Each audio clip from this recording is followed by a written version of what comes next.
Hello बच्चों, नमस्कार। कैसे हैं आप सब लोग? उम्मीद है शानदार, जिंदाबाद, जबरदस्त होंगे। बच्चों, यूपीएसआई 2021 का रिजल्ट तो बहुत पहले आ गया। इसके लिए हम लोग सम्मान समारोह भी कर चुके हैं। जो लोग चयनित हुए अपनी मेहनत से, उन लोगों को सम्मानित भी हम लोगों ने किया है। लेकिन कुछ बच्चे बीच में आते रहते हैं, बाद में आगे पीछे। तो एक बच्चा अभी आया और मैंने सोच पूछा भी इससे कि भाई इतने दिनों बाद हमारी याद कैसे आई, अब तो तुम ज्वाइनिंग पे जाने वाले हो। ये सर ठान रखा था कि आपसे एक बार मिलके तो आना ही है ज्वाइनिंग से पहले।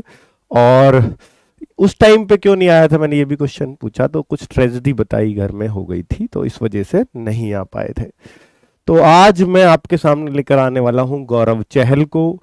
इनकी स्टोरी कुछ अलग ही तरीके की है, एक अलग लेवल का संघर्ष है। पिताजी इनके हैं नहीं, माताजी की ही देखरेख में पढ़ाई की है सारी। और बच्चों, साथ में अगर मैं बोलूं कि यहाँ पर इनका यूपी कांस्टेबल में जो 49,568 वाली भर्ती थी, उसमें फाइनल मेरिट से कांस्टेबल भी नहीं बन पाए थे। सोच करके देखिए। और वहां से वो लगातार संघर्ष जारी रहा।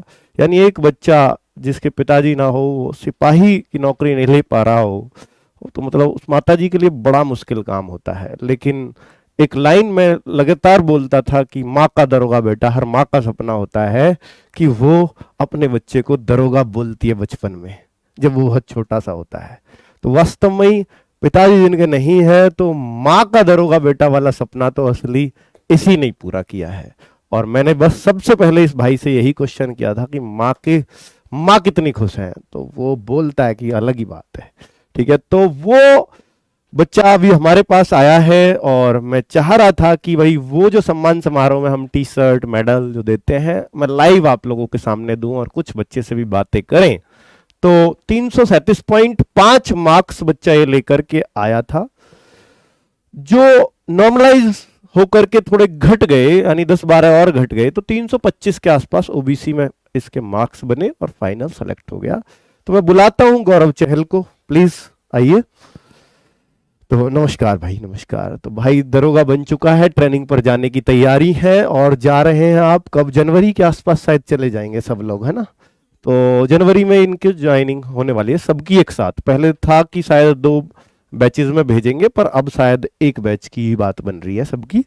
और जो ट्रेनिंग सेंटर में है वो सारे ट्रेनिंग हेड्स भी अलॉट हो चुके हैं, उसकी भी लिस्ट निकल चुकी है, कौन कहाँ हेड करेगा पुलिस डिपार्टमेंट में अलग से। तो बच्चों, दरोगा बन जाना अपने आप में एक बड़ी बात तो है ही, और 3,000 दरोगा यूपी में और आ रहे हैं, ये बहुत बड़ी बात है। 35,000 सिपाही और 3,000 दरोगा, उन्हीं को कंट्रोल करने के लिए उन्हीं के आसपास वैकेंसी निकलेंगी। ठीक है, तो अगर जो बच्चे लगातार लगे हुए हैं इस प्रयास में कि मुझे भी दरोगा बनना है, और एज वेज भी इसमें अच्छी खासी हो जाती है, 21 न्यूनतम एज चाहिए। और अगर मैं बोलूं ओबीसी एससी एसटी को तो 33 साल तक मौका मिलता है, और जनरल वालों को इसमें 28 साल तक, 21 से 28 साल तक एज में मौका मिलता है। तो यही लड़कों की है और यही लड़कियों की एज है सेम। ठीक है, लेकिन मेरिट लड़कों लड़कियों की अलग अलग लगती है। तो ये एक भाई है जिनका एक मतलब मेरा मन इसलिए किया क्योंकि इतने दिनों बाद भी हमें भूला नहीं है ना? और मतलब बहुत दिन अब तो पढ़ाए हुए भी हो गए उसमें, यूपीएसआई के बैच में, और अब तक हमें याद रखा और मिलने की इच्छा जाहिर की। तो मैंने सोचा कि आप लोगों के सामने भी भाई आने चाहिए। और जो सबसे ज्यादा इनको बहुत फायदा हुआ जो टीचर्स से, तो यूपीएसआई के हर बच्चा जिन 2 टीचर्स का नाम लेता है, मैं चाहता हूं कि वो मेडल, वो ट्रैक सूट, अब तो ट्रैक सूट ही है, पहले तो टी शर्ट थी जब उनको सम्मान में दिया था, तो वो उन्हीं टीचर्स के हाथों से दिलाया जाए। तो राहुल सर, आप आ जाइए, मेडल पहनाइए भाई को। तो ये हमारे जो एक बार वही थोड़ा सा जूम आउट कर दो कैमरा को, ताकि राहुल सर आ जाए। हाँ, ये लीजिए। तो अब ये बहुत बढ़िया, बहुत शानदार। तो कुल मिलाकर के बहुत शानदार प्रदर्शन भाई ने किया है, और राहुल सर का मैथ्स कमाल करता ही है, यूपीएसआई वाला हर बच्चा इस बात को कहता है। और नवीन सर जो जीएस और हिंदी दोनों के लिए बहुत फेमस हुए बच्चों में, तो ये ट्रैक सूट मैं चाहूंगा कि नवीन सर अपने हाथों से दे इस यूपीएसआई के। हाँ, सर्दियों के हिसाब से। इसमें साथ में ये तो है ही, पजामा भी है साथ में, तो दोनों चीज। हाँ, लेट आने का फायदा हो गया भाई कह रहा है, क्योंकि पहले तो टी शर्ट मिलती है, अब सर्दियों में सर्दियों की ड्रेस मिल रही है। चलिए, बहुत बढ़िया। तो ये हमारे टीचर्स जो यूपीएसआई में काफी बच्चों ने उनको सराहा है, और ये भाई भी उनकी सराहना करते हुए आया। मैं भाई से बात करूंगा इस बारे में कि उन्होंने किस तरीके से तैयारी की, और यूपी कांस्टेबल में रहने के बाद क्या वो लगातार मेहनत में लगे रहे थे, या उन्होंने किस तरीके से, क्या क्या चीजें जो दूर रहना चाहिए एक स्टूडेंट को अपनी तैयारी के दौरान, और क्या क्या चीजें अपनानी चाहिए जब वो तैयारी कर रहा है, और किन चीजों पर विशेष फोकस करना चाहिए, उसके बारे में बात करते हैं गौरव से। प्लीज गौरव, ये लगा देते हैं, ये इधर से रहेगा मेरे ख्याल से। अभी नमस्कार भाइयों सभी को, सभी बहन भाइयों को नमस्कार। बस मैं ये कहना चाहता हूँ, अपनी तैयारी अच्छे से करते रहो। और जैसा कि मैंने आज तक कमेंट नहीं पढ़ी कभी भी लाइव क्लास में, और आज देख रहा हूँ 15 लाख 20 लाख, तो अगर आपको सिलेक्शन लेना है सच में, तो इन चीज़ों से दूर रहो। कमेंट से कि बच्चा पढ़ते पढ़ते लाइव क्लास में कमेंट करते रहते हैं कि सर समझ नहीं आया, ये नहीं आया, दोबारा रिपीट कर दो। पहले एक बार देखो, टीचर अगर तुम्हें बाद में अगर तुम्हारी समझ में नहीं आ रहा टीचर के समझाने के बाद, तब आप कमेंट करो। बीच क्लास में आप कहते हो सर ये समझ में नहीं आया, थोड़ी देर रुको, देखो कि सर ने समझाया कि समझ में आया या नहीं आया, और अपने मॉक टेस्ट लगाते रहिएगा। अच्छा, मॉक टेस्ट का आपको ये बताइए कैसे फायदा, कितना फायदा हुआ मॉक टेस्ट स- का स्पेशली? जी, मॉक टेस्ट बहुत से कहते हैं कि हफ्ते में एक बार लगाओ, 2 बार लगाओ। जो है मैंने लगभग हर तीसरे दिन मॉक टेस्ट लगाए हैं सर। लगातार? जी लगातार। अच्छा, तैयारी का सफर ये बताइए कि जो बच्चे यूपी कांस्टेबल में जैसे आप रह गए थे, जी तो जी जी।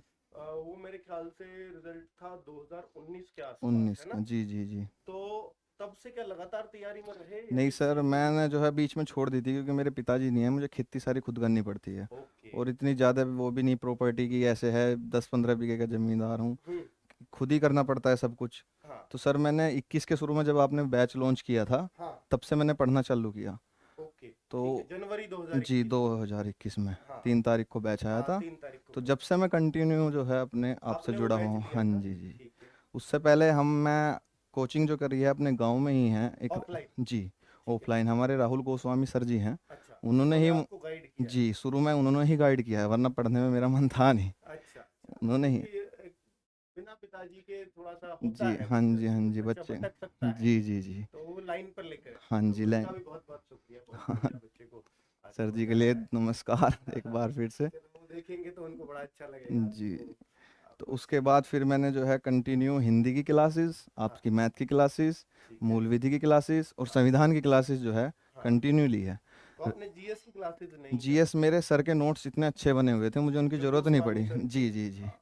उनके इतने अच्छे नोट्स थे, मैं उनसे ही रिपीट करता रहा, अच्छा और मुझे ज़रूरत नहीं पड़ी। अच्छा, तो आपने हमारे प्लेटफॉर्म से यानी जी आरडब्ल्यूएस जी से जी। मैथ्स कंप्लीट किया, हिंदी कंप्लीट की, जी, और मूल विधि, मूल विधि और संविधान सर से जो है। संविधान जी एसएल सर का? एसएल सर का जी। बहुत बढ़िया, क्योंकि बड़ा रोल रखता है हाँ संविधान। जी, संविधान। हाँ। इतना इसी वजह से जीएस की मुझे ज़रूरत नहीं पड़ी, क्योंकि मेरे जीएस का पास बहुत नोट्स ज्यादा थी। रोल होता भी नहीं है हाँ जी, यूपीएसआई में। यूपीएसआई में। हम्म, और उससे मेरे पास नोट्स थे, मैं उससे रिवीजन करके अपना पढ़ता रहा। ठीक है। उसके तो बाद। आप जैसे आपने जनवरी से तैयारी शुरू की, जी। लेकिन बीच में बड़ी ढिलाई सी आ गई थी यूपीएसआई में, अप्रैल में फॉर्म आए, हाँ जी। और फिर पता करोना। नहीं एग्जाम कब होगा, करोना आ कोरोना भी गया। इस बीच आई, सेकंड वेव। हाँ जी, तो हाँ जी। आपने अपनी तैयारी बनाए रखी या बीच में रिदम बिगड़ सर गया? ऐसा है, जब मैं गांव पे रहता था तो तैयारी तो मेरी चलती रहती थी, पर जो है पूरा फोकस नहीं हो पाता था, क्योंकि खेती मुझे खुद करनी पड़ती थी। हम्म। और अप्रैल मई में जब वो है गन्ने का सीजन ख़त्म हो जाता है, हाँ। उसके बाद किसान को थोड़ी फुर्सत मिलती है। हाँ। उस टाइम में फिर ठीक सी तैयारी गई। हम्म। फिर उसके बाद मैंने मम्मी से बात करी, मैं कहा मम्मी कभी पहले की तरह मैं 1-2 नंबर से रह जाऊं, हाँ। तो कुछ ज़मीन जैसे हमारे यहाँ ठेके पे दे देते हैं, हाँ। वो कुछ पैसे दे देते हैं, हमारी ज़मीन ठेके पे चली जाती है। ठीक तो मैं कहा ऐसे दे दूँ? मम्मी ने कहा मम्मी ना आज तक मुझे कुछ नहीं खाने को, जो करना तो अपने उससे कर ले। ठीक तो ठीक, मैं बहुत ठेके बढ़िया। पे ज़मीन दे के अगस्त सितंबर 1 सितंबर को मैं मोदी नगर आ गया था जी, हाँ, अपनी दीदी के यहाँ पे। फिर। मतलब आपने अप्रैल मई तक मेहनत की बैच से? हाँ जी, नहीं अप्रैल तक मेरे साथ हमने हमने नहीं, तैयारी की। अप्रैल तक तो थोड़ी ढीली चली थी, क्योंकि खेती का काम था, पूरे अच्छा दिन जो अच्छा, है गन्ने घेर के आना, और भाई शाम को फिर गोले लेने जाना। मतलब कितने घंटे पढ़ लेते हो? दिन में तो यही 4 के आसपास, 5 के आसपास, फिर रात को पढ़ना पड़ता था 4-5 घंटे दिन रात में को। और 4-5 घंटे रात हाँ को। जी।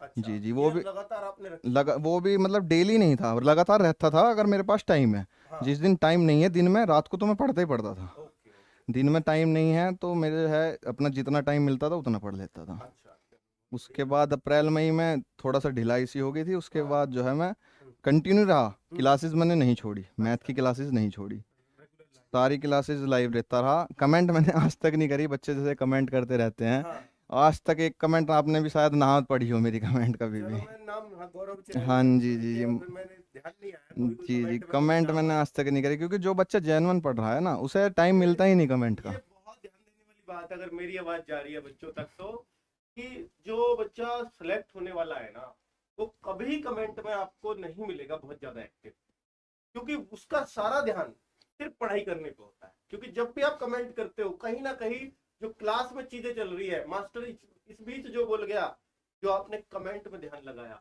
उस बात मास्टर की स्किप हो जाएगी। ये 100%। ठीक है, ये बहुत अच्छी बात आपने बोली और सीख दी है बच्चों को कि कमेंट वमेंट के चक्कर में ना पड़े। कमेंट सिर्फ उन बच्चों को करने होते हैं जिनको हर बार तैयारी ही करनी होती है, सिर्फ सिलेक्शन वाले की जरूरत नहीं होती कमेंट। चलिए, जी। बहुत बढ़िया। और फिर उसके बाद जैसे अप्रैल मई के बाद कैसे रहा? अपना चलता रहा ये 3-4 घंटे की पढ़ाई, क्योंकि दिन में इतना ही टाइम मिलता था। रात में आप रेगुलर किस टाइम से किस टाइम तक? रात में तो सर फिलहाल जब मैं गांव में था, जब तो मैं सो जाता था 10 बजे। हाँ, उसके बाद जो मैं 10 बजे तक पढ़ता था, 8 बजे से 10 बजे तक। 2 फिर बजे। मैं 2 बजे उठता था, 10 बजे सो के। अच्छा, रात को 2 बजे। जी। बहुत फिर जो मैं हूँ 2 बजे से लगभग 6 बजे के आसपास तक चार पढ़ता था। घंटा वहां निकाल देते हाँ थे। जी जो है। वो 6 घंटे ऐसे होते थे रात के पूरे, जी जी जी। और 4-5 घंटे दिन में। दिन में हो जाते दिन थे। में सोते नहीं थे फिर? दिन में टाइम मिलता था 1-2 तो बजे, रात क्योंकि की गर्मी। 4 घंटे की नींद है। हाँ जी, गर्मियों की जो है दिन लंबे होते हैं। हाँ, उनमें तो तीन खेत खाद से आ गया मैं 1 बजे से 3 बजे के 3:30 बजे तक अप्रोक्स सो सो लेता। जाते हाँ थे, मतलब जी। वो 6 घंटे की नींद हाँ होनी ही जी, चाहिए ना होनी चाहिए। स्टूडेंट हाँ को। जी, इतनी तो मैं नींद ली है, छः हाँ, घंटे तो कम से कम ली है। बहुत कभी कहीं जाना पड़ गया बाहर, वो अलग बात है, पर वो ऐसा 1-2 दिन चल जाता है। अगर आप हाँ, जाग भी रहे हो ना 1-2 दिन हाँ, हाँ। कंटिन्यू, तब भी चल जाता है, इतना और कोई बुरे से। सितंबर के बाद फिर आपने कैसे तैयारी की? सितंबर के बाद फिर मैं यहाँ मोदी नगर आया। हाँ, और मैं अपनी दीदी के यहाँ पर रहने लगा, तो मैं मोदी नगर लाइब्रेरी में आता था सुबह 7 बजे। हाँ, और फिर मैं शाम को 6:30-7 बजे तक कमरे पे पहुँचता लगातार था। पढ़ाई। जी। बहुत बढ़िया। उसमें बीच में अपना खाने का टाइम मुश्किल से आधा घंटा। फिर कमरे पे जाके भी पढ़ते थे फिर? जी। 7 बजे से फिर मैं 8-8:30 बजे तक हाँ, अपना वही खाना वाना खा के फिर हाँ, अपना 10 बजे उठा। हाँ। फिर 2 बजे तक पढ़ाई करी, फिर अच्छा, 6 बजे तक सो गया। वाह वाह, बहुत बढ़िया। जी। देखिए, एक संघर्ष होता है, एक रेगुलर स्टडी होती है किसी भी स्टूडेंट की, और अगर वो ऐसा नहीं कि लाइब्रेरी में पढ़ ही रहे हैं, ज़्यादातर मेरा यही था कि मैं 2 घंटे से ज़्यादा लगातार पढ़ नहीं पाता था। मोबाइल पे। हाँ जी, मैं अपना खड़ा होया, बाहर गया, पानी वानी पिया, फिर आके ऐसा नहीं कि बाहर आधे घंटा घूम रहा है, 1 घंटा। हाँ, पानी पिया 2-4 मिनट, ज़्यादा से ज़्यादा 5 मिनट, हाँ। आके फिर से कंटिन्यू कर दिया। चलिए, ये बस। बहुत शानदार।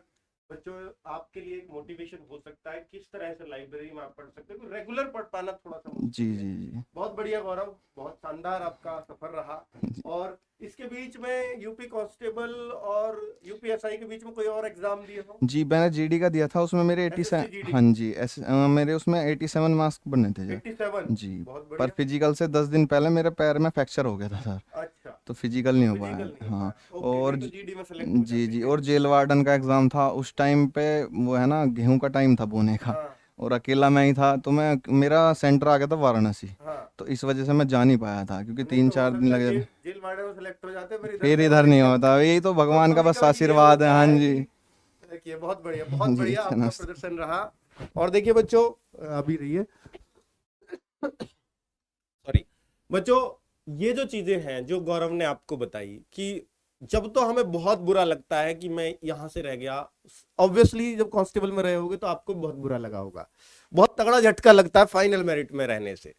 लेकिन अगर ये वहां कांस्टेबल सेलेक्ट हो जाते, तो बहुत सारे कांस्टेबल तो अनऑथराइज एब्सेंट होकर के सिलेक्शन ले गए हैं, ऐसी बात नहीं है।